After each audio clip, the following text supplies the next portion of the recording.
Değerli konuklar, Ayın Nabzı yayınımıza hoş geldiniz. Öncelikle herkese sağlıklı, huzurlu günler dilemek istiyorum.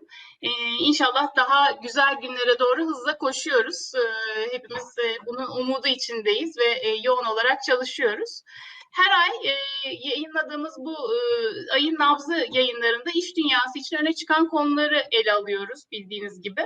Bugün uzun zamandır gündemimizde olan ve pandemi ile birlikte aslında hızlanan dijitalleşme yolculuğundan ve bu dijitalleşme yolculuğunda önemli araçlardan biri olan robotik, süreç otomasyonu, RPA konularını ele alıyor olacağız. Aslında farkındaysanız bugün özel bir gün. 21. yüzyılın 21. 21. günündeyiz. Bu özel günde iki tane çok değerli konuğum var. Gerçekten saygı ve sevgiyle ikisini de hayatımda tutuyorum ve kendilerinden çok şey öğreniyorum. İlk konu Aydın Ersöz. Merhaba Aydın Bey. Kendisi... Merhaba Hanım. Merhaba, hoş geldiniz. Innova şirketinin kurucu ortağı, biliyorsunuz bilişim dünyasında çok ses getirmiş bir şirkettir ve çok başarılara imza atmıştır. Günümüzde de Aydın Bey yatırımcı kimliğiyle birçok aslında girişimin destekliyor ve onların hızlı yol almasını sağlıyor. Engin tecrübesiyle bugün de konumuzun aslında bir bileni olarak yanımızda olacak. Hüseyin Karslıoğlu, hoş geldiniz Hüseyin Karslıoğlu. Sistem Global'in kurucu ortağı ve aynı zamanda yönetim kurulu başkanı. 25. yılını kutluyor Sistem Global bu sene. 300'ü aşkın çalışanı var ve çok başarılı işlere imza atıyor. Artık ülkemiz sınırlarını da aşan işlere imza atıyor ve burada bütün bu başarılarda birincil rol oynayan kişi kendisi. Ben de kendisiyle çok zevkle birlikte çalışıyorum. Hüseyin Bey hoş geldiniz.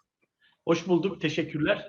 Keyifli bir yayın olsun inşallah. Bu 21. yüzyılın 21. günü ben atlamışım. Böyle bir önemli günde senin gibi özellikle teknoloji tabanlı danışmanlık sektörünün çok büyük bir tecrübesi, bilişim dünyasından, IT dünyasından duayen dostum Aydın Bey'le böyle bir günde birlikte olmak benim için çok keyifli. Ben zaten hani tüm dinleyiciler gibi öğrenmek için buradayım. Teşekkürler bu yayın için. Süper. İkiniz de aslında bu dünyanın içindesiniz. Değişen dünyayı takip ediyorsunuz. Teknoloji dönüşümünü takip ediyorsunuz ve aslında etkin de rol oynuyorsunuz yatırımlarınızda. Dolayısıyla aslında burada etkinsiniz Edilgen'den daha çok. Bu nedenle de bu konuyu bugün sizlerle konuşmak bence çok önemli. Şimdi izin verirseniz konuya başlayalım yavaş yavaş. Aslında etkileşimli bir yayın olmasını diliyoruz. Yarım saatimiz var yaklaşık. Yarım saati 3-5 dakikada uzatabiliriz. Hiç önemli değil. Yeter ki dinleyicilerimizin sorularına da cevap vermeyi başaralım. Ne kadar etkileşimli olursa ve ne kadar sorularını, yorumlarını alabilirsek o kadar mutlu olacağımızın altını çizmek istiyorum. Ve Aydın Bey'le başlamak istiyorum. Aydın Bey, yatırımcı olduğunuzdan bahsettik. Aslında yatırımlarınızdan bir tanesi de yerli bir RPA firması Robusto'nun yatırımcısısınız ve aynı zamanda yönetim kurulundasınız. Yönetim kurulunda bu şirketin stratejilerin oluşturulmasında ve hayata geçmesinde etkin rol oynuyorsunuz, destek oluyorsunuz bir nevi. Şimdi RPA, robotik süreç otomasyonu falan dedik ama böyle mekanik robotlar mıdır? Bu RPA'nin sanal iş gücümü hayal etmeliyiz. RPA ile neyi kastediyoruz diye soracağım. Aynı sorun içinde eğer uygun görürseniz bu bir gelip geçer bir heves midir yoksa dünyada da yıllara sari bir teknolojiden ve yaklaşımdan mı bahsediyoruz? Buraya da girebilirsek çok sevinirim. Memnuniyetle Sibel Hanım. Madem 21. yüzyılın 2021'inin 21. günü, ben de herkese, gerçi ocağın sonuna geldik ama güzel bir 2021 dileyerek başlayayım. Sağlıklı, daha normal her şeyden önce bir 2021 dileyerek sözlerime başlayayım. RPA İngilizce Robotic Process Automation, Türkçesiyle robotik süreç otomasyonu diyoruz. Kelimelerinin kısaltılmış hali. RPA teknolojisi çalışanların, burada da kastımız ofis çalışanları, bilgisayar başında çalışan kişiler sıklıkla yaptığı, tekrarlayan işleri insanların davranışlarını, klavye kullanımlarını, mouse kullanımlarını birebir taklit eden robotlara yaptıran ve böylece iş gücümüzü dijital iş gücüyle destekleyen bir teknoloji. Bunu gözünüzde canlandırmak için şöyle örneklemeye çalışayım. Yanınıza bir robot oturtuyoruz ve bu robota siz yaptığınız, artık yapmak istemediğiniz, her gün yapa yapa bıktığınız işinizi adım adım tarif ediyorsunuz. Diyorsunuz ki önce şu ekrana giriyorum, burada şu alana şunu yazıyorum, mouse'umla şu düğmeye basıyorum, ondan sonra işte gittiğim ekrandaki şu datayı kopyalayıp Excel'in şurasına yapıştırıyorum gibi adım adım ne yapıyorsanız tarifliyorsunuz. Sonra robot size diyor ki tamam ben bunu anladım. Şimdi senin yerine ben oturayım. Artık senin bu sıkıldığın işi hiç sıkılmadan, yorulmadan 7x24 hata da yapmadan ben artık üstleneyim yapayım. Tabii burada konuştuğumuz işlerin hepsi bilgisayarın içinde olup biten işler. Yazılım işleri. Onun için fiziksel bir robota ihtiyacımız yok. Bu gözünüzde canlansın diye söylediğim örnekte aslında böyle bir fiziksel robot yok. Bir yazılımdan, bilgisayardaki bir programdan bahsediyoruz. Yine buna robot adını veriyoruz ama aslında bu bir program. Bu programı siz eğitiyorsunuz. Yaptığınız işleri bu programa öğretiyorsunuz. Ve ondan sonra bu program ve bu program çoklanabiliyor. Birden fazla robot, bir iş gücünden bahsediyoruz. Bu işleri üstlenerek yürütüyor. Şimdi bu neden enteresan?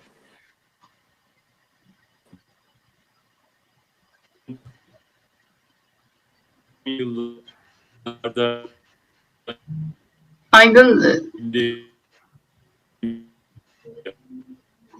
Aydın sesin gitti galiba ama. Evet. Aydın'la bağlantı sorunu yaşıyoruz. Geri geldim galiba. Ben evet galiba. hoş geldin. Evet. Şunu söylüyordum. Eyvah. Bir dakika. Eko oluştu ama onu da kestik galiba değil mi? Tamam. Evet gayet iyi şimdi. Tamam. Aydın Beyciğim 6 dakikadır sizi duyamıyorduk. Baştan alacak. Yok burada saat var. Saat var. Kolay tutmam bu numaraları. Şimdi bütün işletmelerin, eminim izleyiciler de buna katılacaktır. Benim kendi tecrübem de böyle. Bütün işletmelerin belki en büyük problemi çalışanlarının yeterli katma değer üretememesi. Çünkü yapmaları gereken ama katma değer üretmeyen, tekrarlayan, angarya diyebileceğimiz, hamaliye diyebileceğimiz bir sürü işin altında çalışanlar eziliyorlar. Ve anketler bunun %90 mertebesinde olduğunu söylüyor. Çalışanların %90'ının böyle bir şikayeti var. Bunun çözümü de tabii ki otomasyon. Otomasyonun geleneksel yöntemi neydi? Veya bugün de genel olarak uygulanan yöntem ne? Bilgi işlem departmanınıza gidiyorsunuz veya dışarıdan destek alıyorsanız destek aldığınız şirkete gidiyorsunuz ve size neyi otomasyona geçirmek istiyorsanız onun için bir yazılım yapıyor. Bu yazılımı sıfırdan geliştiriyor olabilir, hazır bazı komponentler kullanabilir filan ama sonuçta bir yazılım projesi yapılıyor. Ve bu yazılım projeleri hepimizin bildiği gibi aylara bazen yıllara sarıyor olabiliyor. Daha da vahimi bu projeleri yapacak kişiler uzman kişiler ve bulmak çok zor, sayıları az, kapasite her zaman yetersiz. O nedenle hiçbir zaman otomasyon ihtiyaçları istendiği gibi karşılanamıyor. Halbuki RPA yeni bir ışık, yeni bir yaklaşım getiriyor bu otomasyon meselesine. Artık aylar, yıllar süren projeler yok. İşinizi karmaşık bir süreçse birkaç hafta içinde robotları eğitip otomasyona geçirebiliyorsunuz.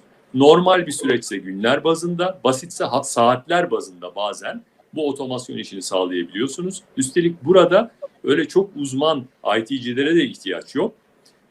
Normal kullanıcılar, iş kullanıcıları, hele bizimki gibi programlama gerektirmeyen bir platformda basit bir eğitimden sonra robot eğitebilir, otomasyonu yapabilir hale geliyorlar. Bundan dolayı da çok hızla büyüdü RPA alanı. 2 yıl içerisinde Yani 2022'ye kadar büyük şirketlerin %90'ının RPA kullanıyor olması bekleniyor. Bu tüm şirketlerin %40'ına tekabül ediyor. Ve RPA segmenti diyelim isterseniz, bu yazılım şekli, bu yazılım alanı, iş yazılımları dünyasının en hızlı büyüyen segmenti, böyle olmaya da devam edecek gibi gözüküyor tüm dünyada. Türkiye'de de çok büyük ilgi var. Türkiye'de de hızla bu teknolojilerin yaygınlaştığını, kullanıldığını görüyoruz. Diyorum ve aslında uzun cevabımı böylece noktalıyorum Sibel. Harika. Sayılarla ilgili de bir slaytımız vardı. Aslında bir onu da görüyor olabiliriz belki, değil mi?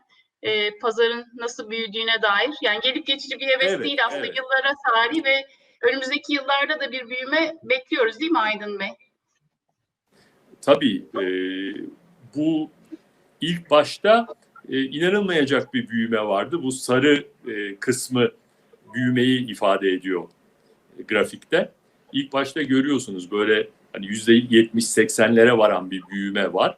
Artık bayağı büyük bir pazar haline gelmesine rağmen, milyar dolarlarla ifade edilen bir pazar haline gelmesine rağmen hala %30-40, daha da büyüdükçe 20'lere inen ama hala çok hızlı büyüyen bir yazılım segmenti olarak devam edecek gözüküyor RPA.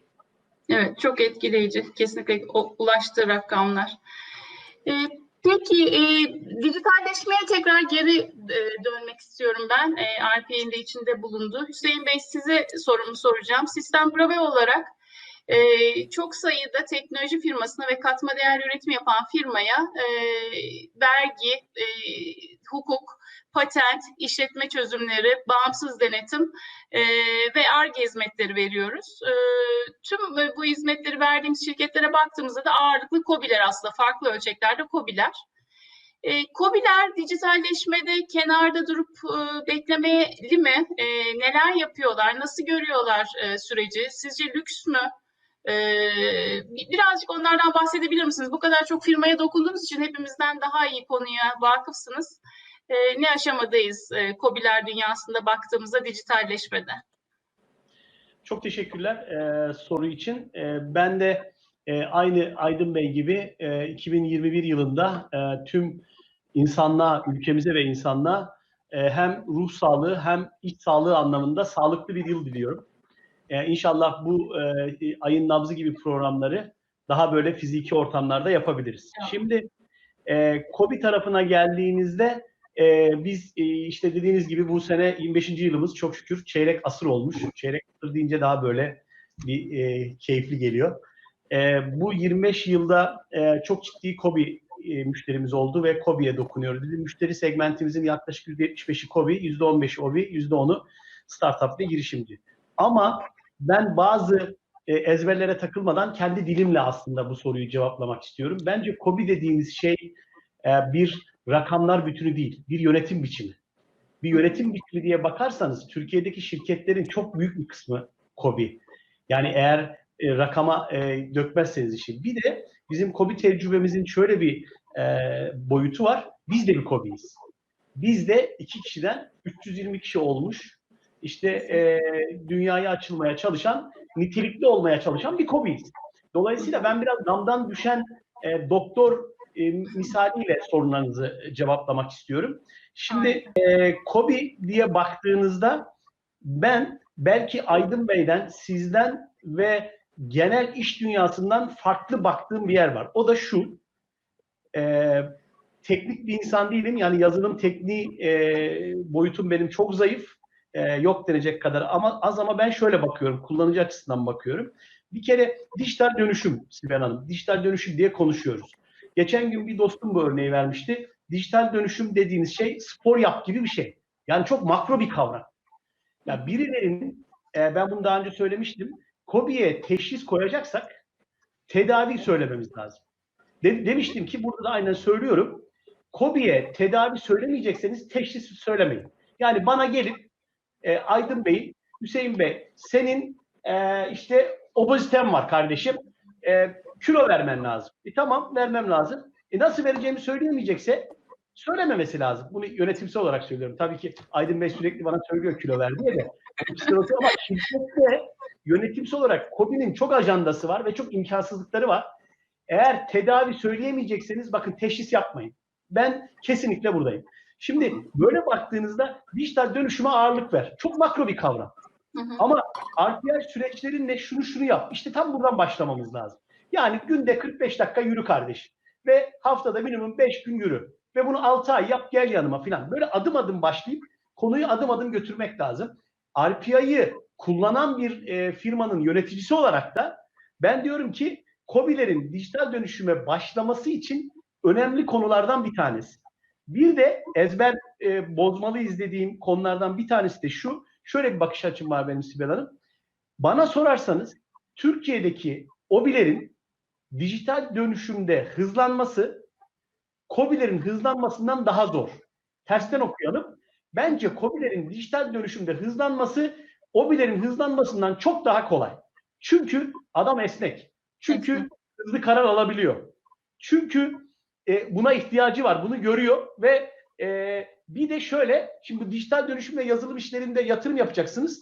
Bir konuya bakıyorsunuz. Oradaki uzman diyor ki ama sizin içinizdeki şu yazılımla konuşması lazım. Ama bununla konuşması lazım filan diye 100.000 tane engel çıkıyor. Şimdi bir OBİ'de ortaya bir şey koyduğunuzda birbiriyle konuşacak 20 tane altyapı varken KOBİ'de ya bir tane ya iki tane. Dolayısıyla bu dinamiklere baktığınızda ben şu iddiadayım bugün. Türkiye'de doğru bir planlama ve doğru RPI ürünleriyle, yerli ürünlerle ve burada doğru servislerle ama KOBİ'yi anlayan, böyle teşhiste kalmayan, tedaviden gelen çözümlerle çok yol alınabilir ve alınmalıdır. Ve burada bu anlamda KOBİ'lerin de şu yanlışa düşmemesi lazım.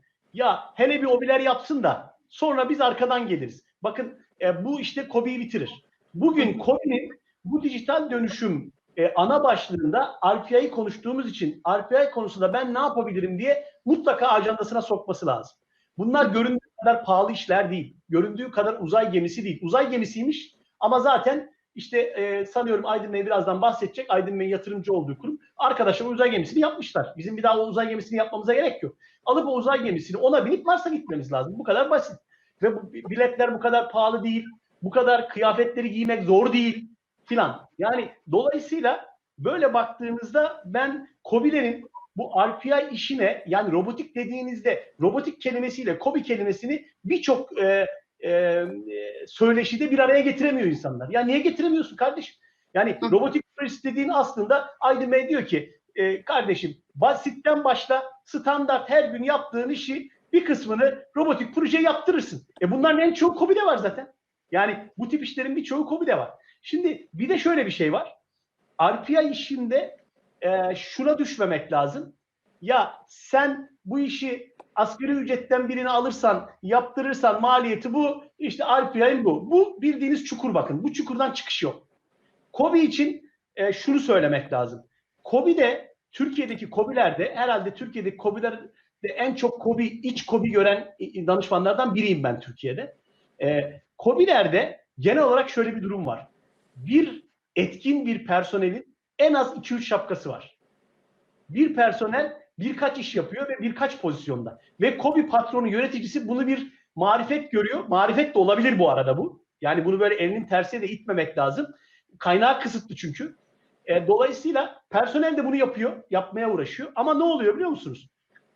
Yarım işler, tam olmayan işler. Az tamam işler. Şimdi böyle baktığınızda sizin o 2-3 şapkalı, çok verimli, tam her konuda tam üretim yapamayan ekip üyelerinizi, bunların standart işlerinin bir kısmını RPI projelerine aktararak o personeli çok daha verimli, katma değerli işlerde ve tam yapar hale getirebiliyor olmak lazım. Ben dolayısıyla RPI konusuna böyle bakıyorum. KOBİ'nin OBİ'lerin arkasından gelmemesi gerektiğini düşünüyorum. Buradan da belki de bir çağrı yapıyorum. Diyorum ki Türkiye'deki KOBİ ile ilgilenen KOBİ yöneticileri ve bu ekosistemdeki kişilerin bu anlamda RPI projeleriyle KOBİ'lerin dijital dönüşümüne girişine ön ayak olmamız lazım. Ben onun için bugün burada çıktım, konuşuyorum. Çünkü kendim bunu yapıyorum. Etkisini görüyorum ve olmalı diyorum burada. Şimdi buradan hareketle biraz önce Aydın Bey'in gösterdiği grafikte bir yazılım vardı, bir de şey vardı. Servisler vardı. Evet. Servislerde baktım turuncu yazılmış. Turuncu da Sistem Global rengi. Servis değil, gördük. Şöyle, şimdi biz bu arada şeyi de söyleyeyim, belki sonra da söylemek gerekir. Söz verirse, süre kalırsa söylerim. Sistem Global ile Robusto burada güçlerini birleştirip KOBİ'ler için çözüm üretmeye başlayacak. Onu biraz uzattım ilk kısmında KOBİ'de farkındalık yaratmak için. Eğer vakit kalırsa bu Sistem Global Robusto işbirliğinde neler yapmayı düşünüyoruz ondan da bahsedelim, ama özetle KOBİ'ler burada arkadan gelmemeli. Burada servis sunan, Robusto gibi ürün sunan, yazılım sunan Robusto gibi firmaların da KOBİ'yi ana hedefe koyması lazım. İlk önce OBİ'den başlamaması gerekir. Yani KOBİ zaten buna bakmaz dememesi lazım. Kamunun da bu konuda KOBİ'yi ve Robusto gibi yerli çözümleri ekstra desteklemesi gerekir. Harika. Bunlar. Çok kapsamlı bir cevap oldu. Birçok konuyu içermiş oldu aslına bakarsanız. Bu arada ben teknolojiden anlamamı da çok kabul edemiyorum. Hepimizden daha çok anlıyorsun Hüseyin. Ayrıca dijitalleşme deyince iş yapı şekilleri de devreye giriyor. Çok farklı. Yaratıcılığın burada da çok ortaya çıkıyor senin. Dolayısıyla aslında konunun çok içindesin ve ben de gözlemledim gerçekten. Sistem Global'de robot projelerini önemsedi ve kendi içinde de belirli süreçleri aktarmayı başardı. Daha da fazlasını da yapmak istiyor. Dolayısıyla kendi de bu alanda öncü olmuş oldu. Tabii dijitalleşme dediğimiz sadece robotik süreç otomasyonu değil, çok daha fazlası var. Ama bu alanda da çok yapılabilecekler var ve bu konuyu da konuşmaya devam edeceğiz. Birazcık faydalarına da girmiş oldun aslında sen, ama Aydın biraz daha fazlasını belki Aydın Bey toparlamak ister. Robotik süreç otomasyonu, RPA ne tür faydalar, avantajlar getiriyor firmalara ve çalışanlara belki de birazcık daha açabilir miyiz Aydın? Tabii memnuniyetle. Şimdi önce isterseniz izleyicilerimizin biraz daha gözünde canlanması için ne gibi işlerden bahsediyoruz robotlara uygun olan? Aslında tekrarlanan, insanların çok da fazla bir şey katmadığı, kural bazlı her işten bahsediyoruz. Ve her departmanda, her kurumda buna benzer pek çok iş var. İşte İK departmanının içine bakıyorsunuz. Yeni birisi işe başladığında yapılan işler standart. İnsan birileri işten ayrıldığında standart, büyük kurumlarda bu 50'ye kadar çıkabilen adım var. Yapılması gereken işler var. Dönemsel yapılan kamu kurumlarını bilgilendirme işleri var. Finansa baktığınızda girilen fişler, dönemsel çıkan raporlar, mutabakatlar. Uzatmayayım konuyu çünkü gerçekten çok uzun bir liste, ama buna benzer nereye elinizi atarsanız robotların yapması daha uygun olan işler, süreçler görüyorsunuz. Bu süreçlerinizi robotlara geçirdiğinizde neler elde ediyorsunuz? Hüseyin Bey aslında çok güzel noktalara değindi. Ben birkaç tanesini tekrar vurgulayayım. Her şeyden önce tabii ki bir efor kazancı var. Bir robot işi yaptığı zaman daha hızlı yapabiliyor, daha etkin yapabiliyor ve 7x24 yapabiliyor. Dolayısıyla aynı hızda yapsa bile insanla 5 kere daha fazla kapasitesi var robotun. Çünkü mesai saati diye bir kavramı yok, hasta olmuyor, hafta sonu yok, osu yok, busu yok. Dolayısıyla bir kere böyle bir kapasite kazancı var ve buradan gelen bir tasarruf var. Maliyet tasarrufu, efor tasarrufu var. %50 gibi yapılan ölçümler maliyet faydasına işaret ediyorlar. Sadece bu da değil, en az bu kadar önemli. Tekrarlayan işlerde işlem hataları çok fazla. İnsan naturası bu tür işlere çok uygun değil. İşler tekrarladıkça yapılan hata artıyor. Ve bu hataların bir kısmının maliyeti de çok yüksek biliyorsunuz. Robota geçirdiğiniz işlerde hata sıfıra iniyor. Bazı işlerin dönemselliği var. Belli dönemlerde işte mesela raporlama, bir kamu kurumuna raporlama termini geldiğinde veya ticaretin çok arttığı dönemlerde vesaire yapılması gereken iş miktarı artıyor. Ama insandan oluşan iş gücünüzü bu hızla büyütmeniz mümkün değil. Kısa zamanda 10 kişilik ekibinizi 20'ye çıkarıp bu kişileri eğitemezsiniz bir ay daha fazla kapasiteye ihtiyacınız olduğu için. Halbuki robotta bu bir düğmeye basmak kadar kolay. Bir başka hususa da değineyim. Robotlar kurumsal hafızayı sağlıyorlar. insanlar işleri yaptıkları zaman o işin yapış biçimi o kişinin kafasında hapsolmuş oluyor. Değişiklik olduğunda, birisi işten ayrıldığında kurumsal hafıza uçup gidiyor. Robotlarda ise kalıcı. Belki bir miktar şaşırtıcı olabilir ama araştırmalar gösteriyor ki ve benim ve şirketin Robusta'nın sahadaki deneyimleri gösteriyor ki robotların girdiği şirketler, departmanlar daha mutlu, daha üretken çalışanlara sahip. İlk projelere başladığımızda belli kesimlerde her zaman bir tedirginlik oluyor. Ya işte robotlar geldi, işimizden mi olacağız filan. Hani biraz basında da sansasyonel bir biçimde bu yer alıyor. Ama insanların üzerindeki angarya iş, hammali iş o kadar fazla ki Hüseyin Bey bunu çok güzel ifade etti.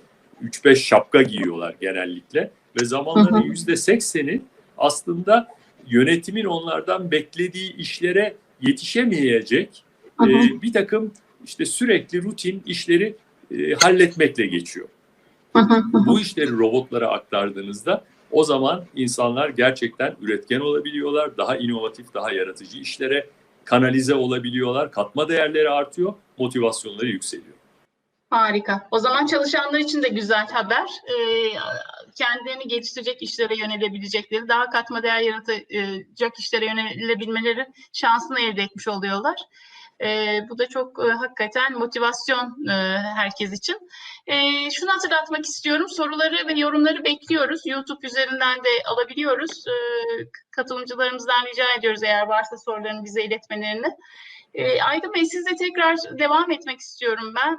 Dijitalleşmede birçok teknoloji araç ve çözüm ve birçok konudan bahsediyoruz dedik. İşte bulut teknolojileri olsun, yapay zeka olsun, birçok konulardan bahsediyoruz.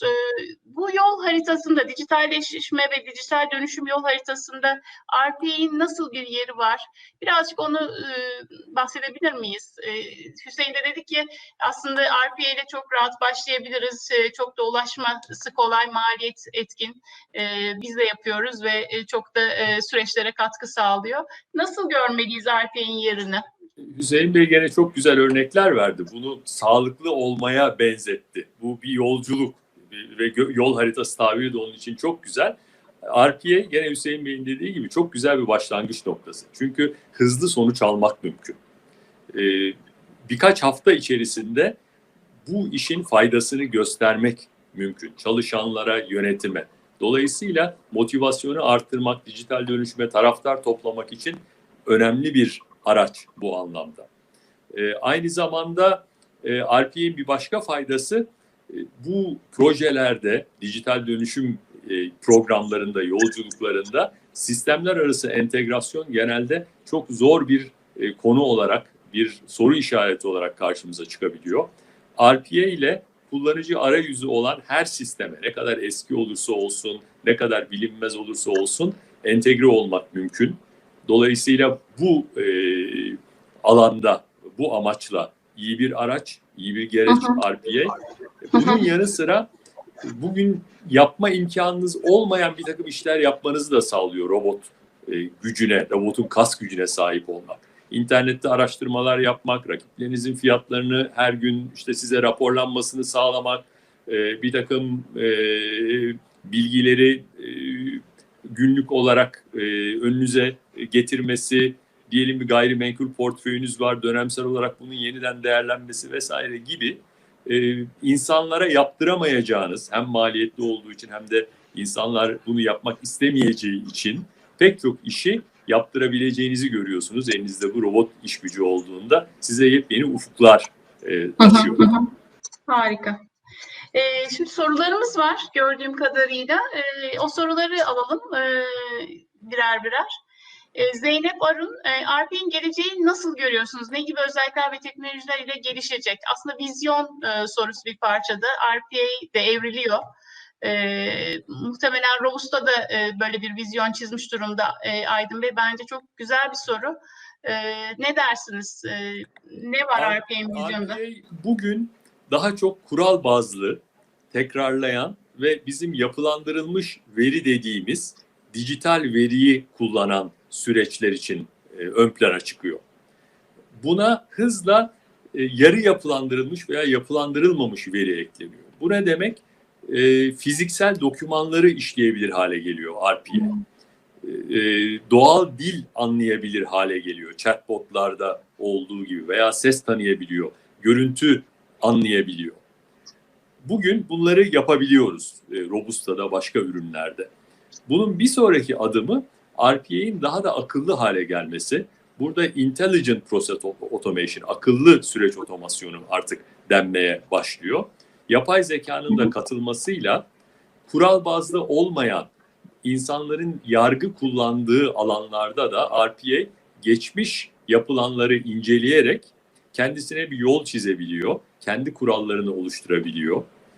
Çalışanın yanında durarak onun yaptığı işleri inceleyip ya bak burada sen sürekli tekrarlayan bir şeyler yapıyorsun. Gel ben bunu senin adına üstleneyim demeye başlıyor. Gittikçe daha akıllı bir platforma doğru evriliyor RPA çözümleri ve teknolojisi. Ama yine de insan tamamlayıcı unsur değil mi? Sonuçta empatisi, karar vermesi, yani tamamen insanı yerine aldığını söyleyemeyiz bunları yapabilsek. Yani sonuçta yapay zekanın, adı zeka da olsa, sınırları var. Çok belirgin sınırları var. Her zaman için kritik noktalarda insan yargısı, insan tecrübesi ön plana çıkıyor. Peki. RPA projelerinde başlamak isteyen bir kurum için önerileriniz nelerdir diye bir soru geldi. Ben buna çok kestirme bir cevap vereyim. Tabii burada zamanımız da kısıtlı çünkü artık. Evet, burada çok adım var. İşte ürün seçeceksiniz, hangi süreçler olduğuna karar vereceksiniz gibi. Burada yapmanız gereken bence tek şey kendinize doğru partneri seçmek. Bir ürün teknoloji de demiyorum. Sizinle çalışacak bir çözüm ortağı seçmek, sizi iyi tanıyan, süreçlerinizi anlayan, sizi anlayan bir çözüm ortağı seçmek. Zaten bizim Robusta'nın Sistem Global'le işbirliğinin arkasında da bu yatıyor. Burada anahtarın bu olduğuna inanıyoruz biz. Sistem Global gibi KOBİ'leri, kurumları çok iyi bilen, süreçlerini, eksiklerini, kuvvetli yanlarını iyi anlayan bir çözüm ortağınız olursa o sizi zaten bu yolculukta elinizden tutarak yönlendirecek. Atmanız gereken her adımda da yanınızda olacak. Süper. Bu arada sorular devam ediyor. Yayının yararlı olduğunu söylüyor Mine Hanım ve şunu soruyor. Hangi bu projeleri, RPA projelerini kurumlarda kimler sahiplenmeli? Gerçekten bu soru çok da önümüze çıkıyor. IT projesi midir? Yoksa süreç sahibinin projesi midir? Kurumlarda kim bu projeleri yapmalıdır? Buna da kısacık cevap verebilir miyiz Aydın Bey? Sizi yorduk ama. Estağfurullah. Bize tecrübe şunu gösterdi. Tabii ki burada süreç sahibinin çok önemli bir rolü var. Yani süreci bilen o, robota son tahlilde neyin aktarılacağını söyleyen, neyin önceliği olduğunu söyleyen o. Ama IT'nin de burada yadsınamaz bir rolü var. Çünkü son tahlilde bu robotlar kurumun IT varlıkları haline geliyorlar. O nedenle IT'nin mutlaka süreç içerisinde kalması, kritik kararlarda, satın alma kararı gibi kritik kararlarda işin içinde olması ve sonra da bu yazılımların, son tahlilde bunlar yazılım ve teknik bir takım varlıklar, bunların yönetimi, bunların bakımı, bunların zaman içinde yaşatılması konusunda da RPA'nin, affedersiniz, IT'nin de mutlaka devrede kalması önemli. Kesinlikle. IT olmazsa olmaz bu süreçte demiş olduk. Peki hangi süreçlerden başlamak lazım sorusu geldi. Tekrarlayan süreçleri seçeceğiz. Hacmi yüksek olan süreçlerden başlayacağız. Çünkü oralarda en büyük faydayı elde edeceğiz doğal olarak. Aynı zamanda hata maliyetinin çok yüksek olduğu süreçlere bakabiliriz. Öyle projeler gördük ki hakikaten yapılan bir hata, bir kamu bildiriminde yapılan bir hata 10 binlerce lira cezaya sebebiyet veriyordu. Hata yapmayan bir robota bunu aktarmak birinci günden fayda yaratıyor. Bu tür süreçlerle başlamak çok daha hızlı çözüm almanızı sağlayacak. Çok teşekkürler. Sektör sınırlaması var mı? Kamu kurumlarındaki süreçlerde kullanılması mümkün müdür? Diye sorulmuş. Mümkün, hem de kamu kurumlarında o kadar çok bu tür iş var ki kamu kurumlarına olmazsa olmazı diye düşünüyorum. Ve nitekim müşterilerimiz arasında kamu kurumları var, sayıları da artmakta. Harika. Kamu kurumlarının da ilerici yaklaşımını duymak çok mutlu edici. Güvenlik sorusu da önemli. Hayatımıza daha fazla yazılım girdiği zaman tabii yazılım güvenliği, siber güvenlik konuları gündeme geliyor doğal olarak. Burada ne yapmak gerekiyor ve kısacık bu konuda bilgi verebilir misiniz? Ne kadar güvenlidir robotlar ve ne yapmak lazım güvenliği sağlamak için? Güvenlik son derece önemli. Robotlarda güvenliği sağlamak için her türlü önlem alınıyor. Bütün iletişimin şifreli olarak yapılması gibi. Aynı zamanda robotlara insanın yerini aldığı için bazı bilgilerinizi emanet etmek durumundasınız. Bazı şifrelerinizi, kullanıcı isimlerinizi, kritik bilgilerinizi nasıl ki insanlara emanet ediyorsunuz, robotlara da emanet etmek durumundasınız. Robotların örneğin bizim ürünümüzde şifrelenmiş, erişimi imkansız kasaları var ve bu kritik bilgileri bu kasalarda saklıyorlar. O nedenle aslında insanlardan da sonuçta hani sosyal mühendislikle her zaman bilgi sızdırılabilen insanlara göre daha güvenli olduklarını da söylemek mümkün. Harika. Sorular devam ediyor. Çok güzel. RPA ile hata payını minimize etmenin yanı sıra kalite analizi de yapılabilir mi?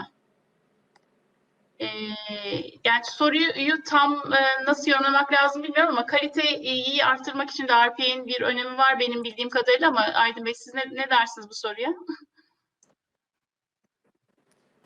Bir ara yayını kaybettim ama Evet. bu hata payını minimize etmek yanı sıra kalite analizi diye görüyorum. Tabii ki robotlar çok sayıda veriyi analiz etmekte çok etkinler ve her şeyde kaydediyorlar. O nedenle kaliteyi artırmanın yanı sıra size kalite analizini otomatik olarak da yapıyorlar. Yani bir süreç ne kadar oranda başarılı olmuş, hata payı ne olmuş vesaire, bütün bu bilgilere, dokümantasyona erişiyorsunuz. Harika. Çok güzel cevap vermiş olduk. Seri olarak 10 soru almış olduk. Yayınımızda 7 dakika geçtik ama en önemli benim için son soruya geldik, konuya geldik. Hüseyin senle başlayalım. Aydın Bey de mutlaka eklemeler yapacaktır. Bir işbirliğimiz var. Robusto ve Sistem Global bu alanda. Bu işbirliğinden bahsettin aslında konuşman sırasında ama birazcık daha açalım. Şu anda ne yapıyoruz biz RPA alanında ve neler yapmayı planlıyoruz? Kısacık anlatırsan ve Aydın Bey de destek olursa süper olur. Çok teşekkürler. Şimdi başta da söyledim. Sistem Global olarak Robusto'yla bir işbirliği yaptık bu RPA konusunda. Bunu çok değerli buluyorum. Çünkü Sistem Global Türkiye'deki yerli dinamiklere hakim önemli bir danışmanlık firması. Robusto da bu RPA konusunda Türkiye'deki yerli çözüm üreten en güçlü firma. Biz dolayısıyla güçlerimizi birleştirerek firmalar için şunu yapmaya çalıştık. Aydın Bey'in söylediği gibi işte nereden başlayalım sorusuna cevap verirken biz Sistem Global tarafında şunu amaçlıyoruz. Biz firmaların genel olarak süreç iyileştirme, süreç analizi iyileştirme, bu konuda raporlar verme hizmetleri verirken şimdi buradan acaba bu firmaların süreçlerini algılayıp bir bölümünün, tamamının ya da sadece bir projesinin, ille tamamına bakmak zorunda değiliz, sürecini algılayıp o KOBİ bilirliğimizle, KOBİ dilini anlamamızla, empati yapabilirliğimizle, onun diliyle, onun süreçlerini fazla teorik değil, pratik algılayıp ona bir taraftan iyileştirme raporu verirken bir taraftan o süreçlerden öncelikli bu adımlar robotik süreçlere taşınmalı diye uçlar çıkarıp sonra bu uçları Robusto'nun RPA yazılımlarıyla bağlayıp entegre ve net çözümler sunmak istiyoruz. Baştan söylediğim gibi sadece teşhis koymak değil, teşhisle tedaviyi de koymak. Yani biz sürecine bakalım, süreçten hangilerine birinci faz, ikinci faz, üçüncü faz robotik süreçlere başlamalısın. Uçlar çıkaralım.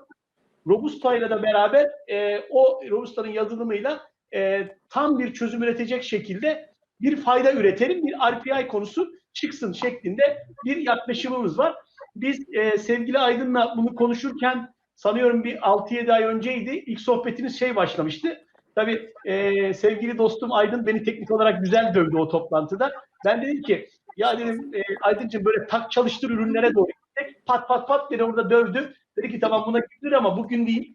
Böyle başlamalıyız. Şimdi o şeyle inşallah biz KOBİ'lerdeki adımları doğru çıkararak, Robusta'ya bunu doğru anlatarak, buradaki case'leri çok yaşayarak Robusta'nın KOBİ'ler için orta vadede daha tak çalıştır ürünlere gitmesini sağlamak gibi de bu projenin ikinci bir misyonu var.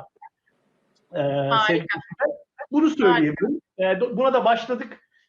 Ekipleri birbiriyle entegre ediyoruz. Eğitimler alındı. İlk uygulamalarımıza başladık. Dolayısıyla burada KOBİ ağırlıklı, tabii OBİ de sonuçta RPA projelerinde işin ilk önce algılama tarafını sonra da servis tarafını Robusto ile beraber yapmanın aslında gururunu yaşıyoruz. Buradan da bunu deklar etmiş olayım. Teşekkürler. Hayırlı olsun diyeceğim. Aydın Bey sizin eklemeleriniz var mı? Aydın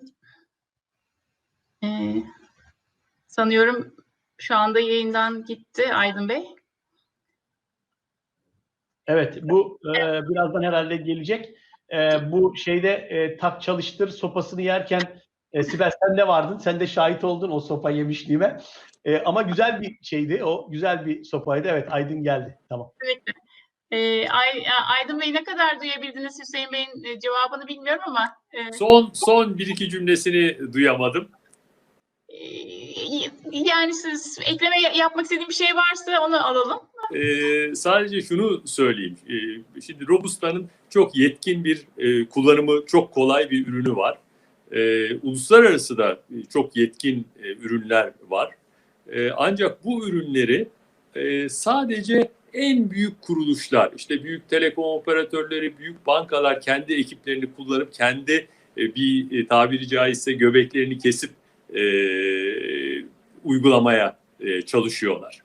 Bunun dışında herkesin bir desteğe ihtiyacı var. Yanında duracak birine ihtiyacı var. Ve burada da Sistem Global'den daha doğru bir çözüm ortağı hakikaten düşünemiyorum. Önemli olan çünkü teknolojiyi bilmekten öte, teknoloji her zaman için öğrenilebilir. Zaten çok karmaşık da değil kullanımı. Müşteriyi anlamak, süreçleri anlamak, sıkıntıları anlamak önemli.